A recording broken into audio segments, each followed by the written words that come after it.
D'abord, je vais vous dire que je suis là pour vous soutenir, mais que je n'ai pas découvert les questions de votre entreprise ou les questions de travail ce matin. Avant d'être une élue, avant d'être maire de Paris et aujourd'hui candidate à la présidentielle, j'ai été inspectrice du travail. J'ai fait toute ma vie, mais vraiment toute ma vie, avant de faire de la politique, dans le monde du travail et avec une histoire d'un papa ouvrier qui m'a donné envie d'être utile, et je me suis engagée pour le droit du travail, le droit des travailleurs, et c'est pour ça que lorsque vous avez proposé qu'on vienne ici, j'ai dit oui tout de suite, parce que je pense que cette France du travail est une France qu'on doit défendre. On lui a exprimé un petit peu ce qu'on attendait d'eux. Hein. Le fait qu'elle vienne, c'est bien parce que ça va faire parler de Madame Hidalgo, mais également ce qu'on voulait, nous, c'est qu'au niveau du groupe socialiste, au niveau du Sénat, au niveau de l'Assemblée, ils parlent de nous. Madame Hidalgo est partie en nous faisant la promesse qu'on allait parler de nous, également parler de nous aussi dans les médias. Donc je pense qu'à ce niveau-là, on vient de se faire entendre. Maintenant, le combat n'est pas fini. Il va falloir qu'on continue à essayer vraiment de pousser ce gouvernement ou à nationaliser ou en tout cas à changer la loi Florange de manière à pouvoir maintenir l'activité ici sur ce site. Aujourd'hui, un outil de travail qui a toujours été performant, et que un groupe international décide de fermer sans aucune raison, laisse des ouvriers sur le carreau, laisse des ouvriers dans la souffrance, alors qu'il y a du travail, alors qu'il y a des volumes et les prix du silicium sont là.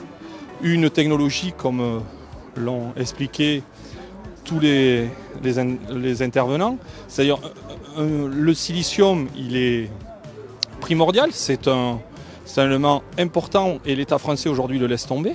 Donc on est là pour soutenir et pour crier notre colère avec nos camarades. Et rappeler aussi que le groupe Ferroglobe, dans son ensemble, est un groupe prédateur pour Ferropem.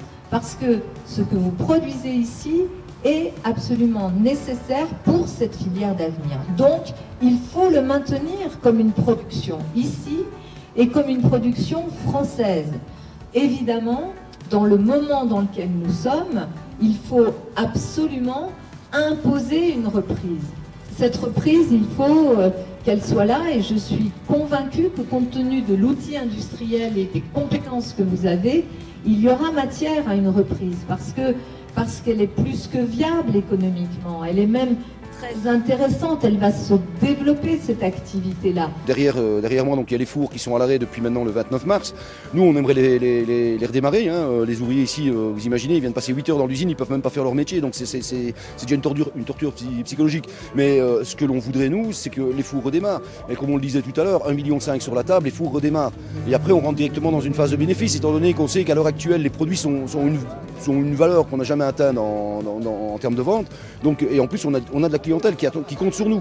Voilà.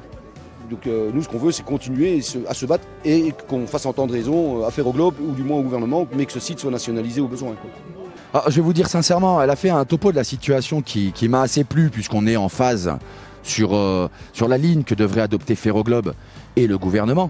Maintenant, j'attends de voir dans les prochains jours ces interventions médiatiques, et j'attends de voir dans les prochains jours ces interventions et l'intervention du groupe PS à l'Assemblée nationale et au Sénat sur la situation du groupe Ferropem. L'autre élément, c'est que tant qu'il n'y a pas ce repreneur ou cette reprise, oui, il faut passer par une nationalisation, et par une nationalisation même temporaire, mais pour préserver cet outil de travail et cette capacité industrielle.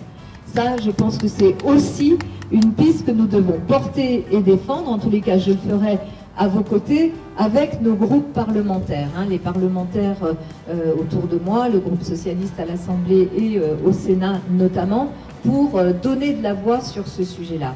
La suite, déjà, on va continuer à faire parler de nous. On sait qu'on a des actions qui sont prévues. Bien sûr qu'il y aura d'autres actions qui seront menées, lesquelles je ne vais pas vous les dévoiler là, mais il y en aura. On va continuer à faire parler de nous et essayer de monopoliser un maximum, et nos politiques et les médias.